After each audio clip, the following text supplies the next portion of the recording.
کیا آپ نے نہیں دیکھا کہ آپ کے رب نے ہاتھی والوں کے ساتھ کیا کیا؟ کیا اس نے ان کی تدبیر کو نامراد نہیں بنا دیا؟ اللہ نے ان پر پرندوں کے جھنڈ بھیجے جو ان پر کھنگر مٹی کی کھنکریاں پھینکتے تھے۔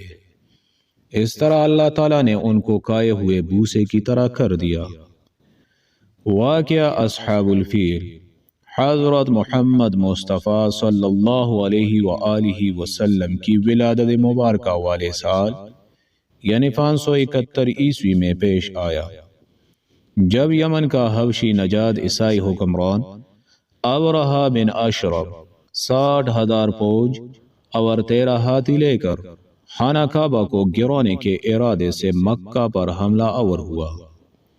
ابرہہ بن اشرم آغاز میں اس عیسائی فوج کا ایک سردار تھا جو شاہی حبشہ نے یمن کے حمیری نسل کے یہودی فرمان روا یوسف ذونواز کے عیسائیوں پر ظلم و ستم کا بدلہ لینے کو بھیجی، جس نے 525 عیسوی تک اس پورے علاقے پر حبشی حکومت کی بنیاد رکھ دی۔ ابرہہ بن اشرف رابطہ رابطہ ترقی کی منازل طے کرتا ہوا بالآخر یمن کا خود مختار بادشاہ بن بیٹھا، لیکن کمال چالاکی سے اس نے برائے نام شاہی حبشہ کی بالادستی بھی تسلیم کیے رکھی اور اپنے آپ کو نائب شاہی حبشہ کہلواتا رہا۔ ابرہہ ایک کڑر متعصب عیسائی تھا۔ اپنا اقتدار مضبوط کر لینے کے بعد اس نے عربوں میں عیسائیت پھیلانے کی سوچی، جبکہ اس کا دوسرا ارادہ عربوں کی تجارت پر قبضہ جمانا تھا۔ اس مقصد کے لیے اس نے یمن کے دارالحکومت صنعا میں ایک عظیم الشان کلیسا یعنی گرجا تعمیر کرایا، جسے عرب مورخین القلیس اور یونانی اکلیسیا کہتے ہیں۔ اس کلیسا کی تعمیر سے ان کے دو مقاصد تھے، ایک تو عیسائیت کی تبلیغ کر کے عربوں کے حج کا رخ کعبہ سے اپنے کلیسا کی طرف موڑنا تھا، اور اگر وہ ایسا کرنے میں کامیاب ہو جاتا تو اس کا دوسرا نتیجہ یہ نکلتا کہ عربوں کی ساری تجارت جو ابھی تک خانہ کعبہ کی وجہ سے عربوں کے پاس تھی وہ یمن کے حبشی عیسائیوں کے ہاتھ آ جاتی۔ ابرہہ نے پہلے شاہی حبشہ کو اپنے اس ارادے کی اطلاع دی اور پھر یمن میں علی الاعلان منادی کرا دی کہ میں عربوں کا حج کعبہ سے اکلیسیا کی طرف موڑے بغیر نہیں رہوں گا۔ اس کے اس اعلان پر غضبناک ہو کر ایک عرب حجازی نے کسی نہ کسی طرح ابرہہ کے گرجا میں گھس کر رفع حاجت کر ڈالی۔ اپنے کلیسا کی اس توہین پر ابرہہ نے قسم کھائی کہ میں اس وقت تک چین سے نہیں بیٹھوں گا جب تک کعبہ کو گرا نہ دوں۔ اس کے بعد سن 70 عیسوی کے آخر میں وہ 60,000 فوج اور 13 جسیم ہاتھی لے کر یمن سے مکہ پر حملہ آور ہونے کے ارادے سے نکلا۔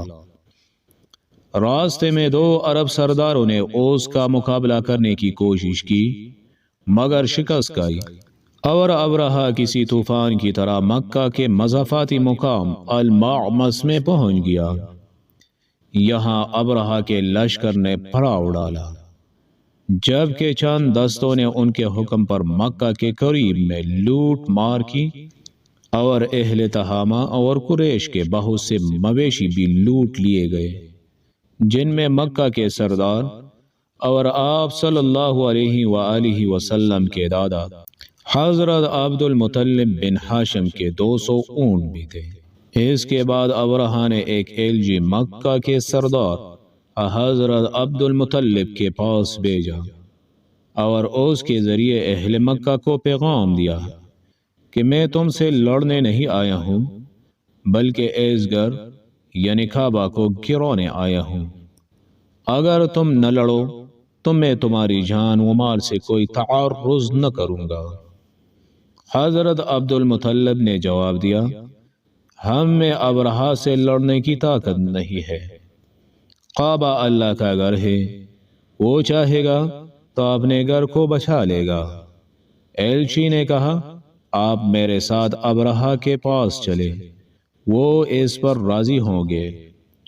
حضرت عبد المطلب بہت خوبصورت اور شاندار شخصیت کے مالک تھے۔ ابرہہ نے ان کی مردانہ وجاہت سے اتنا متاثر ہوا کہ اپنے تخت سے اتر کر ان کے پاس آ کر بیٹھ گیا۔ پھر آپ سے پوچھا، آپ کیا چاہتے ہیں؟ انہوں نے کہا، میرے جو اونٹ پکڑ لیے گئے ہیں، میں اپنے ان اونٹوں کی واپسی چاہتا ہوں۔ ابرہہ ان کی بات سن کر سخت متعجب ہوا اور کہا، آپ مجھ سے اپنے 200 اونٹوں کی واپسی کا مطالبہ تو کر رہے ہیں، مگر اس بیت اللہ کا ذکر نہیں کرتے جو آپ کے اور آپ کے آباء و اجداد کے دین کی بنیاد ہے۔ میں اسے گرانے آیا ہوں، مگر آپ کو اس کی کوئی فکر ہی نہیں۔ یہ سن کر حضرت عبد المطلب نے کہا، ان اونٹوں کا مالک میں ہوں، اس لیے آپ سے ان کی واپسی کی درخواست کر رہا ہوں۔ رہا یہ گھر، تو اس گھر کا مالک اللہ ہے، وہ اس کی حفاظت خود کرے گا۔ ابرہہ نے متکبرانہ انداز میں کہا، کعبہ کو اب آپ کا اللہ بھی مجھ سے نہیں بچا سکے گا۔ حضرت عبد المطلب نے جواب دیا، یہ معاملہ آپ جانے اور اللہ، لیکن یہ اس کا گھر ہے اور آج تک اس نے کسی کو اس پر مسلط نہیں ہونے دیا۔ یہ کہہ کر اور ابرہہ سے واپس لیے گئے اونٹ لے کر مکہ آ گئے۔ قریش اتنی بڑی فوج سے لڑ کر کعبہ کو بچانے کی طاقت نہ رکھتے تھے، لہذا حضرت عبد المطلب نے انہیں کہا کہ سب اپنے بال بچوں اور مال مویشی لے کر پہاڑوں میں چلے جائیں تاکہ ان کا قتل عام نہ ہو۔ پھر وہ قریش کے چند سرداروں کے ساتھ حرم کعبہ پہنچے اور اللہ کے حضور اپنی کمزوری کا اظہار کر کے دعائیں مانگی کہ وہ اپنے گھر کی خود حفاظت فرمائیں۔ مورخین نے حضرت عبد المطلب کے جو دعائیہ اشعار نقل کیے وہ یہ ہے، الہی بندہ اپنے گھر کی حفاظت کرتا ہے، تو بھی اپنے گھر کی حفاظت فرما، کل ان کی صلیب اور ان کی تدبیر تیری تدبیر پر غالب نہ آنے پائے۔ صلیب کی آل کے مقابلے پر آج اپنی آل کی مدد فرما۔ اے میرے رب، تیرے سوا میں ان کے مقابلے میں کسی سے مدد کی امید نہیں رکھتا۔ اے میرے رب، ان سے اپنی حرم کی حفاظت فرما۔ یہ دعائیں مانگ کر حضرت عبد المطلب بھی سرداران قریش کے ساتھ باقی اہل مکہ کے پاس پہاڑوں میں چلے گئے۔ دوسرے روز ابرہہ نے مکہ پر حملہ کا حکم دیا اور وہ مکہ میں داخل ہونے کے لیے آگے بڑھا، مگر حیرت انگیز طور پر اس کا خاص ہاتھی جس کا نام محمود تھا، مکہ کی طرف چلنے کی بجائے یکایک وہی بیٹھ گیا اور بے پناہ کوشش کے باوجود بھی اپنی جگہ سے نہ ہلا، مگر جب اس کا منہ ملک شام کی طرف کیا گیا تو اڑ کر چلنے لگا، اور یمن کی طرف رخ ہوا تو ادھر بھی دوڑنے لگا، مگر مکہ کی طرف اسے چلانے کی کوشش کی جاتی تو 1 انچ ادھر نہ بڑھتا۔ نتیجتاً باقی ہاتھیوں سمیت سارا لشکر بھی اپنی جگہ انتظار میں رکا ہوا تھا، اور جب ابابیل نے لشکر ابرہہ پر سنگ ریزے گرانا شروع کر دیے، ابھی وہ اسی چکر میں پھنسے تھے کہ اللہ کے قہر نے ان کو آ لیا، اور اللہ کے حکم سے ابابیلوں کے جھنڈ ان پر نازل ہو گئے۔ ہر ابابیل کے چونچ اور دونوں پنجوں میں سنگ ریزے دیے ہوئے تھے۔ ابرہہ اور اس کے لشکر کے وہم و گمان میں بھی نہ ہوگا کہ ان کے ساتھ کیا ہونے والا ہے۔ ابابیلوں نے عین ان کے اوپر آ کر وہ سنگریزے گرانا شروع کر دیے۔ وہ سنگریزے کہاں تھے؟ وہ تو اللہ کا عذاب تھے، جس پر جہاں گرتے بجائے صرف زخمی کرنے کے کسی چھوٹے بم کی سی تباہی مچا دیتے۔ اللہ کے گھر پر حملہ کرنے کی جرت کرنے والوں کے لیے کہیں کوئی جائے پناہ نہ تھی۔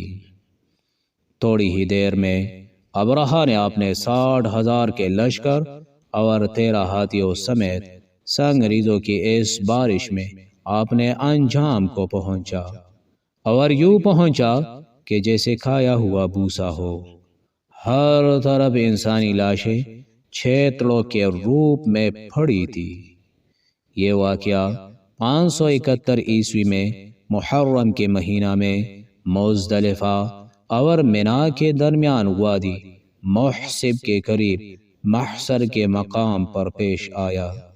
جس سال یہ واقعہ پیش آیا اہل عرب اسے عام الفیل کہتے ہیں، جبکہ اسی سال اس واقعے کے 50 دن بعد آپ صلی اللہ علیہ وآلہ وسلم کی ولادت مبارکہ ہوئی۔